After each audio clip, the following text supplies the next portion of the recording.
बांग्ला देखना है, बांग्लादेश नहीं है, हिंदुओं का देश है। गाड़ी खा रहे हैं, भोग रहे हैं। तो थोड़ी ना मैं एजेंसी का मालिक हो गया हूँ, एजेंसी को क्या दूंगा इसको 2 मिनट में। तो ये बराबर है, सब इंडिया बराबर है। गलती होगी वहाँ पे गलती हो गई, मेरी तो कोई गलती नहीं होगी मुझसे, आगे से कोई गलती ना होगी। मेरे हाथ पैर ठंडे पड़ गए थे, मैं ऐसा समझ लो जैसे आधा कोमा में चला गया। मैं पूरे दिन घर से सड़क के बाहर नहीं निकल पाया। मेरे मान सम्मान को इतनी ठेस पहुंची है कि बस मैं कैसे झेल रहा हूँ मुझे ही पता है। हमारी ही खा रहे हैं और हम ही पर भौंक रहे हैं। सारी मुल्लागर्दी एक बार में निकाल दूंगा। ये शब्द हैं हिंदू रक्षा दल के नेताओं के। दोस्तों, अभी बुलंदशहर से एक ताजा वीडियो सामने आया है। आप एक बात बताइए उससे पहले, क्या जो गैस क्राइसिस हिंदुस्तान में चल रहे हैं ये मुसलमानों की वजह से है या फिर ये अरब में, जी हां, ईरान में, इजराइल में और अमेरिका में जो युद्ध चल रहा है उसकी वजह से है? लेकिन हमारे यहाँ की मूर्खता देखो, हमारे यहाँ के लोगों की मूर्खता देखो। इसके लिए हिंदुस्तान के मुसलमानों को जिम्मेदार ठहराया जा रहा है। अभी एक जो ताजा वीडियो सामने आया उसे देखकर आपका खून खौल उठेगा। दरअसल हुआ ये कि गैस एजेंसी पर एक लंबी लाइन लगी हुई थी। वहीं पर एक हिंदू दल का कार्यकर्ता पहुंच जाता है। उसे भी गैस डलवानी थी, लेकिन इतनी लंबी लाइन में लगने की फुर्सत कहाँ है। कहीं गोरक्षक बन के पहुंचना है, कहीं कुछ करना है। हिंदू रक्षा दल है तो हिंदुओं की रक्षा भी करनी है, तो इनके पास इतना समय थोड़ी होता है कि इंतजार कर सके। इन्हें तो सबसे पहले अपना सिलेंडर भरवाना होता है और यही उसने किया। उसने सीधे जाकर जो गैस एजेंसी का मालिक था उसको कहा कि सबसे पहले मेरा सिलेंडर भरो, मुझे जल्दी है, मुझे जाना है और मैं हिंदू रक्षा दल का कार्यकर्ता हूं। यहां पर उसकी धमकी और आसान हो जाती है और कारगर साबित होने के चांसेस बढ़ जाते हैं। क्यों? क्योंकि गैस एजेंसी का मालिक, उसका नाम था खालिद। अब खालिद मुसलमान है, ये हिंदू रक्षा दल का कार्यकर्ता है, तो जाहिर सी बात है हिंदू रक्षा दल के कार्यकर्ता को लगा था कि खालिद उसका सिलेंडर बड़ी आसानी से जो खाली है उसको भर देगा। लेकिन यहां पर उल्टा हुआ। यहां पर खालिद ने साफ कहा कि देखिए, जो सरकार की गाइडलाइंस हैं उसी के अकॉर्डिंग तुम्हारा सिलेंडर भरा जाएगा।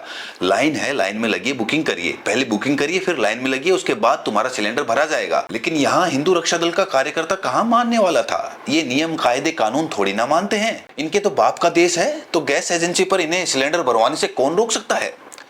तो उसने अपने प्रिय नेता निट्टू यादव को फोन लगा दिया। अब निट्टू यादव ने कहा कि भैया सिलेंडर भर दो, मैं कह रहा हूं। अब खालिद साहब बोले कि कोई भी हो, वो तो कानून जिस तरीके से बनाया गया है, जिस तरीके से सरकार ने आदेश पारित किया है उसी के अकॉर्डिंग भरा जाएगा, मैं इसमें क्या कर सकता हूं। तो यहां पर निट्टू यादव दूसरी तरफ फोन पे जो थे वो कहते हैं कि क्या हमारा मान सम्मान नहीं है। अरे भैया, हम हिंदू रक्षा दल के नेता हैं, हमारी नहीं मानोगे तो किसकी मानोगे। और उसके बाद निट्टू यादव अपने दल बल के साथ एजेंसी पर पहुंच जाते हैं। वहां पर फुल ऑन ड्रामा करते हैं, बकायदा वीडियो बनवाते हैं। जरा आप इनकी हिम्मत तो देखिए, चोरी ऊपर से सीना चोरी, खुद ही गलती भी कर रहे हैं, खुद ही वीडियो भी बनवा रहे हैं। क्योंकि इन्हें पता है उत्तर प्रदेश है, उत्तर प्रदेश में कुछ भी कर लो, इलेक्शन नजदीक आ रहा है, आपको पता है 2027 का। तो अब ये जो माहौल है ना, इसी तरीके का बना रहेगा। यहाँ पर एक डर का माहौल पैदा किया जाएगा, हिंदू मुसलमान किया जाएगा और उसी के आधार पर वोट मांगा जाएगा। आप ये अच्छी तरह से जानते हैं।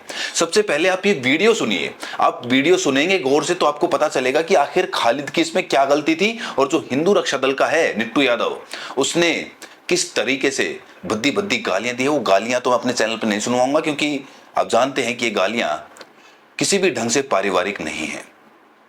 और जब इस पर भी निट्टू यादव का गुस्सा शांत नहीं हुआ तो उसने आखिरकार खालिद का क्या हाल किया वो भी आपको बताऊंगा। सबसे पहले ये वीडियो देखिए।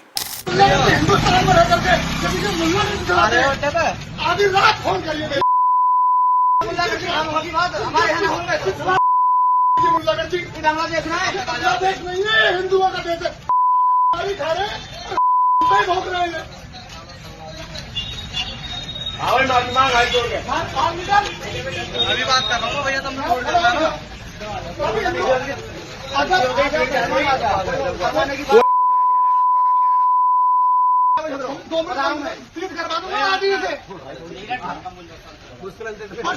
रहा हूँ, अमीर में फोन था, सीधा फोन फोन कर रहा हूँ उस तरीके से। हाथ जोड़ के भाई मांग। कि भाई मैं हिंदू समाज से माफी मांग रहा हूँ, यदि मेरे शब्दों से किसी को ठेस पहुंची हो तो मैं हाथ जोड़ के माफी मांग रहा हूँ। आइंदा ऐसी गलती और सभी लोग बराबर हैं, एजेंसी पे सभी लोग बराबर हैं। हिंदू मुस्लिम सभी लोग बराबर हैं यहाँ। देखो सही बात है, समझ लेना, ये मत सोचना मैं एजेंसी का मालिक हो गया हूँ। एजेंसी को दूंगा इसको 2 मिनट में। अगर मेरे किसी कार्यकर्ता से बदतमीजी की तो हलक में हाथ देकर निकाल लूंगा बाहर, ध्यान रखना। अगर मेरे किसी कार्यकर्ता से बदतमीजी की। ये सारा कुछ होने के बाद खालिद को बाहर बुलाया गया, उसे सबके बीच में एक कान पकड़वाकर माफी मंगवाई गई। आखिर एक आदमी का आत्मसम्मान होता है, अब उसको भी पता है कि माहौल क्या बना हुआ है, तो माफी मांग लेने में फायदा है, कम से कम आप जानते हैं। और इसीलिए खालिद ने सबके बीच में अपने आत्मसम्मान को ताक पर रखकर सबके बीच में माफी मांगी। हाथ जोड़ मांग चुपचाप हाथ जोड़ कर माफी मांगो कि सभी मेरे लिए बराबर है, सभी मेरे लिए बराबर है। गलती होगी माफी चाहता हूँ, गलती होगी, आगे से कोई गलती नहीं होगी मुझसे। आगे से कोई गलती ना हो। ठीक है भाई। हिंदू को कोई दिक्कत है एजेंसी से तो दोबारा फोन करें। किसी हिंदू वाले को दिक्कत हो। पहली माफी उसने उसके बाद अपना गुस्सा एक वीडियो के माध्यम से जारी किया, सारी जो बात थी उसको बताई, और वो बात क्या थी वो आप खुद खालिद के मुंह से सुनिए और उसके बाद खुद सोचिए। क्या इसीलिए कानून बनाया जाता है? क्या इसीलिए बाबा साहेब ने संविधान बनाया?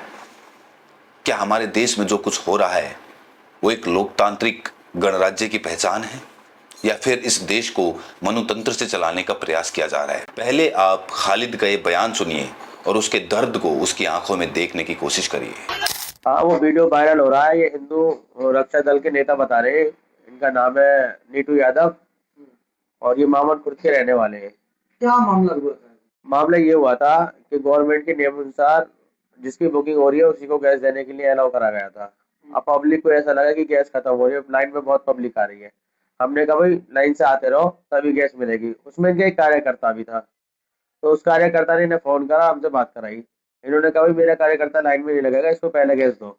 मैंने कहा भाई सर ऐसा गैस नहीं मिलेगी, जब गैस बुक होगी उसी के पास गैस मिलेगी। बोला हमारा कोई मान सम्मान नहीं है, ये नहीं है, और मैं आ रहा हूँ और जब बताऊंगा मैं तुम्हें।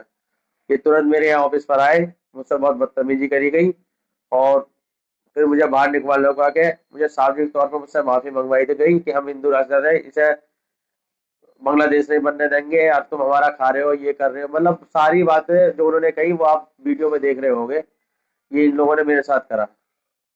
ये तो हिंदुओं का गांव है, फिर भी ऐसा हुआ? नहीं, मेरा गांव हाँ 30-70% हिंदुओं का गांव है और 30% मुस्लिम है। बाकी मेरे यहाँ कोई ऐसा मसला नहीं है, ज्यादातर सब लोगों को मान सम्मान है और आस पड़ोस में मेरे गांव सारे हिंदुओं के गांव है। कनेक्शन भी आपके सबसे ज्यादा हिंदुओं के? मेरे जिले में सबसे ज्यादा कनेक्शन मेरे पास है, 24,000 कस्टमर है मेरे पास में, और मेरी एजेंसी भी अभी 6-7 साल पुरानी है। लोगों के व्यवहार की वजह से ही इतने कस्टमर मेरे पास है, और पास के सारे गांवों के लोगों ने और एजेंसी से ट्रांसफर करा के मेरे पास आई लोगों को। ठेस पहुंची है? अच्छा, ठेस का मसला यह है कि मेरे हाथ पैर ठंडे पड़ गए थे। मैं ऐसा समझ लो जैसे आधा कोमा में चला गया। मैं पूरे दिन घर से शर्म के बारे नहीं निकल पाया। मेरे मान सम्मान को इतनी ठेस पहुंची है कि बस मैं कैसे झेल रहा हूँ मुझे ही पता है। मेरे रिश्तेदारों के फोन आ रहे हैं, क्या हुआ? मेरे पूरे मतलब सब जगह मेरी बदनामी हो गई। हर कंपनी वाले के अधिकारी को फोन आ रहे हैं, एजेंसी वालों के फोन आ रहे हैं, क्या हुआ ये ऐसा।